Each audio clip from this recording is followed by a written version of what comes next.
ఓం శ్రీ సాయిరామ్. శ్రీమద్భగవద్గీత 2వ అధ్యాయంలోని 31వ శ్లోకం గురించి ఈరోజు తెలుసుకోబోతున్నాం. సాయిరామ్. ఈ శ్లోకంలో ఇప్పటి వరకు సాంఖ్యయోగానుసారము ఆత్మిక నిత్యతత్వమును బోధించి ఇప్పుడు రాబోయేటువంటి 7 శ్లోకముల ద్వారా క్షత్రియ ధర్మం అనుసరించైనా కూడా నీవు దుఃఖించదగదని భగవానుడు అర్జునుకు బోధించున్నారు. స్వధర్మమపి చాపేశన వికంపితుమర్హసి ధర్మ్యాధియుద్ధాశ్రేయోన్యత్ క్షత్రియస్య న విద్యతే.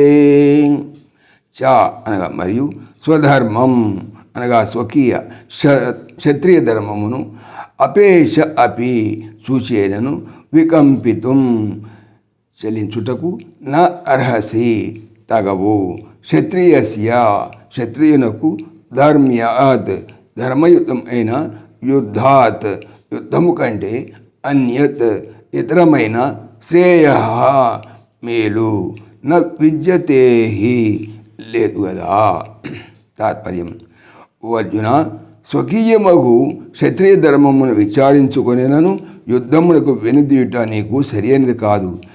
ఎలయనైనా క్షత్రియునకు ధర్మయుద్ధము కంటే శ్రేయస్కరమైనది మరొకటి లేదు కదా. చిన్న వ్యాఖ్య తెలుసుకుందాం. కర్తవ్య నిర్వహణలో స్వధర్మాచరణయందు ధర్మమునకు విరుద్ధము కాని కార్యములందు శ్రీకృష్ణునికి ఎంత ప్రీతియో ఈ శ్లోకంలో తెలుస్తుంది మనకి.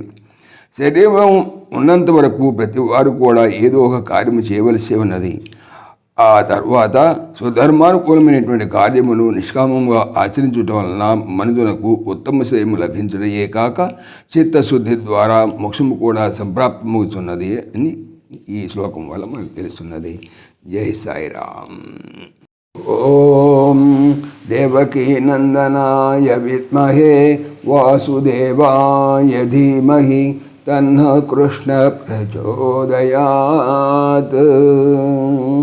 ఓం సర్వం శ్రీకృష్ణార్పణమస్తు. జై శ్రీకృష్ణ. జై జై శ్రీకృష్ణ.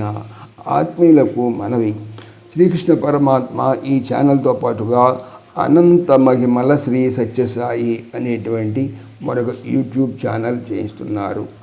దీనికి సంబంధించిన లింకు డిస్క్రిప్షన్లో చూడవచ్చు. జై శ్రీకృష్ణ. జై జై శ్రీకృష్ణ.